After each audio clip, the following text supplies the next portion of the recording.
এক দোকানদার আমাকে 10 টাকা নোট দিছে, আর সেই 10 টাকার নোটের পিছনে একটা নাম্বার ছিল। আমি মজা করে নাম্বারের মধ্যে মেসেজ দিলাম, হাই কেমন আছেন। তো আধা ঘন্টা পর রিপ্লাই দিছে যে ভালো আছি, আপনি কেমন আছেন। আমি বললাম যে আচ্ছা ভাই আপনার বাসা কোথায়। তখন বললো যে ভাইয়া কাকে বলতেছেন, আমি একজন মেয়ে। তারপরে আমাকে বললো আপনি কে, মেয়ে নাকি ছেলে। আমি একটু ভেবে চিন্তে উত্তর দিলাম যে না আমি একজন মেয়ে। তখন বললো যে আচ্ছা আপু আপনার নাম কি। আমি বললাম যে আমার নাম তানিশা, আপনার নাম কি। তখন বললো যে আমার নাম রূপা। আমি বললাম যে ও আচ্ছা ভালো তো। তখন বললাম যে আচ্ছা আপনার বাসা কোথায়। সঙ্গে সঙ্গে বললো আমার বাসা রংপুরে। রংপুর কোথায় আপু। বললো যে আমার বাসা হচ্ছে রংপুর শাপলা চত্বরে। আমি অবাক হয়ে গেলাম, বললাম যে ও আচ্ছা আচ্ছা, মানে আমার বাসা কিন্তু কারমাইকেল কলেজের পিছনে। তো ও বললো যে ও আচ্ছা আচ্ছা আপু আপনি কোন ক্লাসে পড়েন। আমি বললাম যে মানে হাবিজাবি অনেক কথা হলো, কিন্তু আমি ওকে বলিনি যে আমি একজন ছেলে। তো একদিন কি হলো, ও আমাকে কল দিল, আমি কলটা রিসিভ করিনি। আমি কি বলবো, ভয় পাচ্ছিলাম আসলে। আমি যে একজন ছেলে এটা তো ও জানে না। যাই হোক, আমি একবার ওকে ফোন দিলাম, ফোনটা রিসিভ করলো। তখন ও অনেকবার হ্যালো হ্যালো বললো, আমি কোনো কিছুই বলিনি। তারপরে বললাম যে হ্যালো কেমন আছেন। তো ও একটু অবাক হয়ে গেল, বললো যে আপনি ছেলে। আমি বললাম যে আসলে আমি 10 টাকা নোটের মধ্যে আপনার নাম্বারটা পেয়েছিলাম, তাই আর কি মানে মজা করে SMS দিছি। আর আপনি যদি কথা না বলেন ছেলে ভেবে, তাই আর কি বলছি যে আমি একজন মেয়ে। 10 টাকা নোটের মধ্যে পেয়েছিলাম তো নাম্বারটা, তাই একটু মজা করে দিছিলাম। তখন সঙ্গে সঙ্গে বললো যে হ্যাঁ নাম্বারটা আমি লিখছি, আমিও মজা করে লিখছি, কিন্তু ভাবতে পারি নাই যে কখনো কেউ আমাকে SMS বা কল দিবে। যাই হোক, আপনার বাসা আমার বাসা যেহেতু পাশাপাশি, তো একদিন দেখা করা যায়। আমি বললাম যে কোথায় দেখা করবেন। তখন সে বলল চিড়িয়াখানাতে দেখা করবো। আমি বললাম আচ্ছা ঠিক আছে, কখন যাব। তখন সে বললো বিকালবেলা। আমি বললাম আচ্ছা।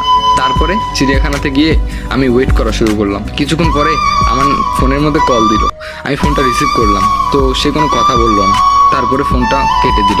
আবার ফোন দিলাম কয়েকবার, বাট কোনো রেসপন্স পাইনি। তারপরে আমি আর কি করলাম, ওখান থেকে চলে গেলাম। এরপরে বাসায় যাওয়ার পর সে আবার ফোন দিছে, আমি রিসিভ করলাম। বললাম যে আপনি এটা কি করলেন, আসার কথা বলে আসলেন না, চলে গেলেন। তখন সে বললো যে আমি আপনাকে কিন্তু দেখছি। আমি বললাম আপনি আমাকে দেখছেন, তবে আমারও তো আপনাকে দেখা উচিত তাই না। কথা বলতাম, দুজন পরিচয় হতাম, আরো ভালো লাগতো সামনাসামনি কথা বললে। তখন সে বললো যে আরেকদিন দেখা করব। আমি অবাক হয়ে গেলাম, কি রে ভাই, আমাকে দেখে চলে গেল, অথচ আমি দেখলাম না। তারপর আরেকদিন দেখা করার প্ল্যান করলাম। আমি বললাম যে আচ্ছা ঠিক আছে, এবার যেহেতু আপনি আমাকে দেখছেন, আমি আপনাকে দেখিনি, তো এবার আমিও আপনাকে দেখবো, আপনিও আমাকে দেখবেন। বলেন এবার কোথায় দেখা করব। তখন সে বললো চলো এবার চিকলি বিলে যাই। আমি বললাম যে ও আচ্ছা চিকলি বিলে, ঠিক আছে ডান। তারপরে আমরা শুক্রবারে দেখা করার প্ল্যান করলাম। কিন্তু আমার যতটা আনন্দ হচ্ছে তার থেকে একটু বেশি ভয় হচ্ছে, কারণ আমার পকেট ফাঁকা। আর চিকলি বিলে ঢুকলে শুধু টাকাই টাকা। কোনো মতে ফ্রেন্ডের কাছে ধার ধুর কইরা চিকলি বিলের সামনে যা দাঁড়িয়েছিলাম। একটু পরে ম্যাডাম আসলো, আয়সা বলল কি অবস্থা, ভালো আছেন। আমি বললাম যে ও তাহলে আপনি। হ্যাঁ আলহামদুলিল্লাহ এখন ভালো আছি। মানে এতক্ষণ ভালো ছিলাম না, শুধু ভয় লাগছিল, আবার যদি না আসেন চইলা যান কেমনটা লাগে তাই না। তখন আমাকে বললো বাহ আপনি কেন যেন আজকে খুব খুশি।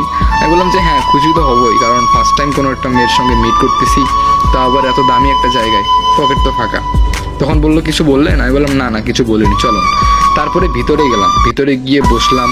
সে আমার সম্পর্কে জানলো, আমি তার সম্পর্কে জানলাম। প্রায় দিনটা ভালোই গেল। তারপর দুজন বেরিয়ে আসলাম। তারপর দুজনের বাসায় চলে গেলাম। ফোনে কলে সবসময় কথা হতো। মাসে প্রায় 2-3 বার আমরা দেখা করতাম। এইরকম করে কেটে গেল প্রায় 1 বছর। 1 বছর পর একদিন আমরা দুজনে ঘুরতে গেলাম চিকলি বিলে। চিকলি বিল থেকে বেরিয়ে আসার সময় দুজনে রিক্সার মধ্যে উঠলাম যে যাবো এবার বাসায়।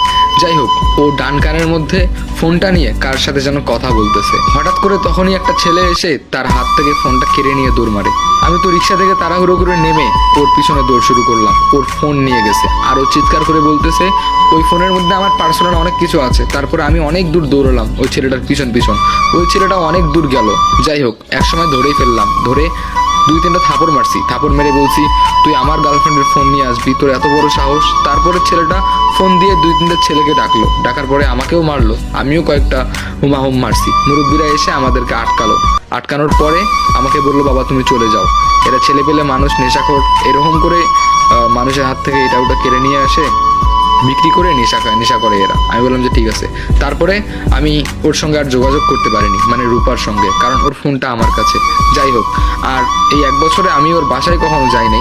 বাসায় যাওয়া পসিবল না, কারণ ওর বাবা মা সবাই আছে বাসায়। আমি ওয়েট করলাম একদিন যে না কীভাবে যোগাযোগ করি। যাই হোক, ফেসবুকের মধ্যে সে মেসেজ দিছে, মানে অন্য একটা আইডি থেকে আমাকে মেসেজ দিছে। আমি তো চিনতে পারছি যে সে।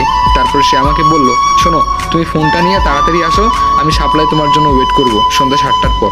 আমি বললাম আচ্ছা ঠিক আছে। তারপরে আমি চলে গেলাম সাপ্লাই, কিন্তু সাপ্লাই গিয়ে তার আমি দেখা পেলাম না। অনেক খোঁজাখুঁজি করলাম কিন্তু পেলাম না, ছটপট লাগতেছে। প্রায় বেজে গেল 9টা 7টার জায়গায়। দুইটা ফ্রেন্ড আসলো, দুইটা ফ্রেন্ডের সঙ্গে কথাবার্তা বলতেছি, কথাবার্তা বলতে বলতে 10টা পার হয়ে গেল, তারপরেও দেখা নাই। 11টা পার হলো, 12টা বাজলো, তারপরেও দেখা নাই। ফোনটা হাতের মধ্যে নিয়ে যাচ্ছি, আর ফোনের লকটাও আমি জানি না। তবে আমার একটা জিনিস খুব খারাপ লাগছে, আমার প্রিয় মানুষ যাকে আমি এত ভালোবাসি সে তার ফোনের পাসওয়ার্ডটাই আমাকে বলেনি। যাই হোক, হেঁটে হেঁটে যাচ্ছিলাম কারমাইকেলের দিকে, কারণ অত রাতে রিক্সা ভাড়াও বেশি চাই, অত টাকাও আমার কাছে নাই। একা একা হেঁটে হেঁটে যাচ্ছি, হঠাৎ করে দেখতেছি একটা ছেলে হাতের মধ্যে ব্যাগ নিয়ে আর একটা বোরকা পরা মেয়ের হাত ধরে খুব জোরে দৌড়ে আসতেছে। আমি বললাম যে দাঁড়া দাঁড়া, কই যাচ্ছ তোমরা, এরকম করে দৌড়াচ্ছ কেন? তখন বলতেছে ভাইয়া ভাইয়া ভাইয়া ভাইয়া আমাদেরকে একটু হেল্প করেন, আমাদের পিছনে অনেক মানুষ লাগছে, আমরা দুজনকে ভালোবাসি, আমরা পালাচ্ছি। আর সেই ছেলেটা ছিল এলাকার একটা ছোট ভাই। যাই হোক, কোনো মতো একটা ফ্রেন্ডের বাইক নিলাম, নিয়ে বললাম যে ছোট আর তুমি আমার বাইকে উঠো, আমি তোমাদেরকে টার্মিনালে নামাই দিয়ে আসতেছি। তারপরে তাড়াহুড়ো করে ওদেরকে বাইকে নিলাম, বাইকে নিয়ে টার্মিনালে গিয়ে নামাই দিলাম। নামাই দিয়ে বললাম যে তোমরা চলে যাও বাসের মধ্যে, বাসে করে চলে যাও। ছেলেটা বললো যে ভাইয়া অনেক ধন্যবাদ। যখনই মেয়েটা বললো আপনাকে অসংখ্য ধন্যবাদ, তখনই আমি তার ভয়েসটা শুনে চিনতে পেরেছি এটা হলো আমার প্রিয় মানুষ, যার সঙ্গে আমি 1 বছর কথা বলেছি। রাতে হয়তোবা আমি দেখে চিনতে পারিনি, কিন্তু তার গলার ভয়েস আমি একদম চিনতে পেরেছি। সে আমার দিকে হাঁ করে তাকিয়েছিল, আমি ছোট ভাইয়ের মুখের দিক তাকালাম, আমি কিন্তু চিনতে পেরেছি সে রূপা। কিচ্ছু বলিনি, বাসে তুলে দিয়েছি, বাসটাও ছেড়ে দিয়েছে। মনটা মানতেছে না, আবার জোরে বাইক টেনে গেলাম, বাসকে দাঁড় করালাম।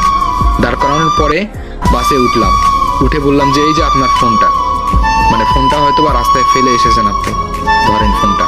তখন মেয়েটা বললো থ্যাংক ইউ সো মাচ। তারপরে বাস থেকে নামলাম, আর ওই আমার ছোট ভাইটা এলাকার, সে রূপাকে বলতেছে তুমি তো ফোন নিয়ে আসো নাই, ফোন আবার ফেললা কেমনে রাস্তায়? তখন রূপা বললো তুমি বুঝবা না, আমি ফোন নিয়ে আসছিলাম, তোমাকে বলি নাই। যাই হোক, বাইকে গিয়ে বসলাম, বাস আবার ছেড়ে দিল।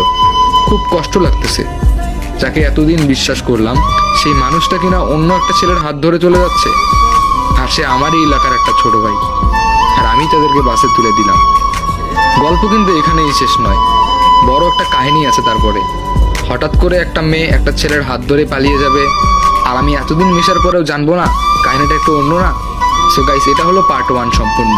এখন আপনাদের উপর ডিপেন্ড করবে পার্ট 2 চান কি চান না। যদি চান প্লিজ কমেন্ট করেন, গল্পটা শেয়ার করেন। আর পার্ট 2-তে ইন্টারেস্টিং একটা কাহিনী আছে, আপনাদের অনেক ভালো লাগবে, আপনারা অবাক হয়ে যাবেন। যাই হোক গাইস, গল্পটা অনেক বড় হয়ে যাচ্ছে, তাই আমি শর্ট করেই বললাম। সো এখন বলেন গল্পটা কেমন লাগলো। আর হ্যাঁ হ্যাঁ হ্যাঁ, সবাই ফলো শেয়ার করে দিবেন। আর যদি নেক্সট পার্ট চান তাহলে প্লিজ আমাকে কমেন্ট করে সবাই জানাবেন যে নেক্সট পার্ট চান কি চান না।